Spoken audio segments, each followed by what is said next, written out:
Mbak Fatia, kedatangan Mbak Fatia ke sini ada yang bisa Ibu bantu? Maaf, Oh, sebelumnya Mbak Fatia pernah melamar konseling? dulu. Berarti ini baru pertama kali ya, Mbak? Oke, kalau begitu Ibu akan menjelaskan apa itu konseling ya. Konseling itu layanan pemberian bantuan kepada konseling untuk memecahkan suatu permasalahan. Di sini Ibu sebagai konselor, Mbak Fatia sebagai konseling. Nah, dalam konseling sendiri ada tiga. Nah, dalam konseling itu ada tiga asas, Mbak, yaitu asas yang pertama, asas keterbukaan. Mbak Fatia di sini jangan langsung-langsungkan untuk cerita sama Ibu. Mbak Fatia bisa menceritakan semua masalah Mbak Fatia kepada Ibu ya. Nah, yang kedua, asas kesukarelaan. Mbak Fatia ke sini tidak ada paksaan dari siapapun kan? Nah, yang ketiga, asas kerahasiaan. Mbak Fatia jangan khawatir, permasalahan Mbak Fatia tidak akan diceritakan kepada siapa-siapa karena sudah dijamin kerahasiaannya oleh asas kerahasiaan ini ya. Jadi yang tahu hanya Mbak Fatia dan Ibu. Mbak Fatia sudah mengerti ya? Baik, kalau begitu di sini konselingnya kita kasih waktu 30 menit ya, Mbak, karena setelah ini Ibu Mbak Fatia apa yang ingin diceritakan kepada Ibu? Jadi gini Bu, saya kan sekarang udah kelas 12. Tapi saya tuh masih berangkat ke sekolah dengan waktu yang mepet banget gitu. Jadi sering telat juga. Dari kelas 10 itu saya seperti itu terus. Gitu, Mbak. Lalu Ya kadang di perjalanan juga macet. Jadi saya datang ke sekolah dengan terlambat deh Bu. iya. Ya gitu Bu, akhirnya saya tidak terpresensi oleh guru yang sudah ada di dalam kelas. Kenapa Mbak Fatia bisa berangkat ke sekolah dengan waktu yang mepet? Iya Bu, saya berangkat telat itu karena saya tidak mau menunggu guru yang terlalu lama di dalam kelas. Soalnya gurunya itu kan jam 7 ke kelasnya. Jadi kamu berangkat mepet itu tidak mau menunggu guru terlalu lama dalam kelas ya? Iya Bu, saya berangkat mepet sudah saya perkirakan dari rumah. Nah, pas sampai di sekolah pada jam pelajaran, sehingga saya bisa langsung mengikuti pelajaran dan tidak banyak membuang waktu yang sia-sia itu loh Bu. Baik, Mbak Fatia tadi bilang bahwa Mbak Fatia berangkat mepet itu kepinginnya sampai di kelas langsung dimulai pelajaran, sehingga tidak pakai acara nunggu terlalu lama dan membuang-buang waktu gitu ya, Mbak? Iya Bu, betul. Baik, kalau begitu Mbak Fatia ini sekarang sedang mengalami gelisah akibat datang terlambat dan tidak terpresensi oleh guru yang ada di kelas gitu ya? Itulah Bu. Kalau begitu Mbak Fatia sekarang sudah menyadari ya kalau Mbak Fatia itu mengalami masalah kegelisahan.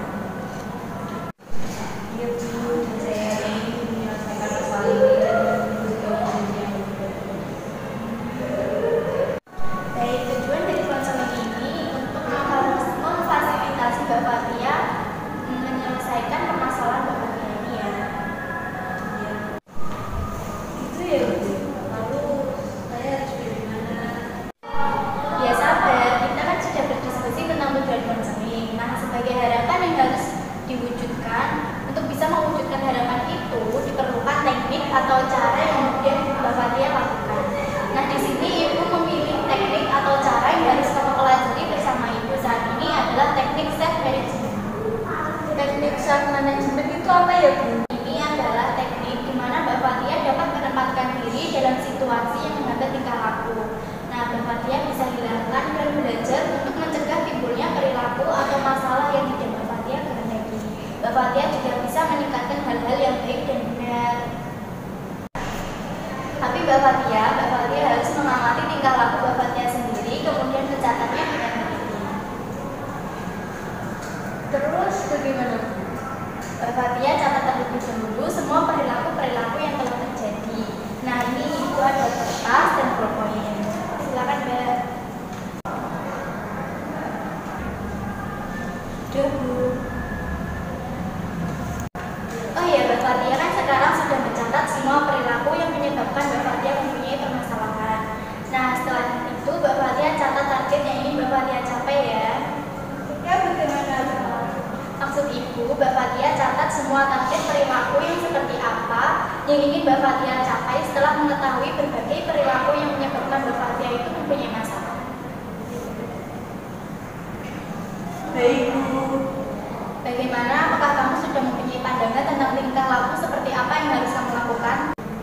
Baik, Mbak Fathia tadi bilang sudah memiliki pandangan tentang target yang ingin Mbak Fathia capai. Nah, setelah ini coba Mbak Fathia catat perilaku yang ingin Mbak Fathia capai dalam kertas ini lagi ya. Baik, Bu, saya akan mencatat target yang ingin saya capai. Baik, Ibu tunggu.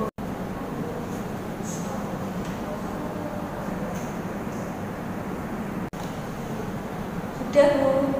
Kalau sudah, sekarang coba Mbak Fathia amati dari target yang sudah Mbak Fathia buat dari daftar masalah tadi. Baik, Bu, saya sudah mengamati dari masalah dan target yang sudah saya buat tadi. Kalau begitu, apa yang Mbak Fathia dapatkan dari pengamatan target yang Mbak Fathia buat tadi? Dari target yang sudah saya buat tadi, saya ingin datang ke sekolah yang tidak terlambat lagi, Bu. Baik, kalau begitu, usaha apa yang Mbak Fathia lakukan supaya tidak datang terlambat lagi? Saya berusaha supaya tidak datang terlambat lagi, ya dengan cara berangkatnya. Maksud dari cara berangkatnya itu apa, Mbak?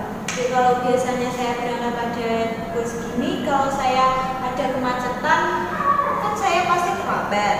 Menurut saya jam berangkatnya saya tambahin sehingga kalau ada kemacetan itu masih bisa datang sampai sekolah dengan tidak terlambat, Bu. Maksud dari tambahin itu apa, Mbak? Sekolahnya lebih awal dari biasanya. Oke, berarti sekarang Mbak Fathia sudah tahu ya apa yang akan Mbak Fathia lakukan. Sudah, Bu. Oke, tampaknya Mbak Fathia sudah siap untuk masuk ke dalam tahap selanjutnya ya. Maksud Ibu, saya melaksanakan apa yang sudah saya tulis tadi ya, Bu? Iya, betul sekali. Kapan nih Mbak Fathia akan bisa melaksanakan yang sudah ada dalam target yang Mbak Fathia catat tadi? Bagaimana kalau 2 hari lagi? Boleh. Baiklah Mbak Fathia, hari ini Mbak Fathia sudah belajar banyak untuk dapat menyelesaikan masalah Mbak Fathia. Saya harap dengan keterampilan yang sudah Mbak Fathia miliki, maka ini bisa Mbak Fathia manfaatkan untuk belajar menyelesaikan masalah sendiri. Itu ya Mbak Fathia. Baik, Bu. Baik, berhubung waktu juga sudah habis, bagaimana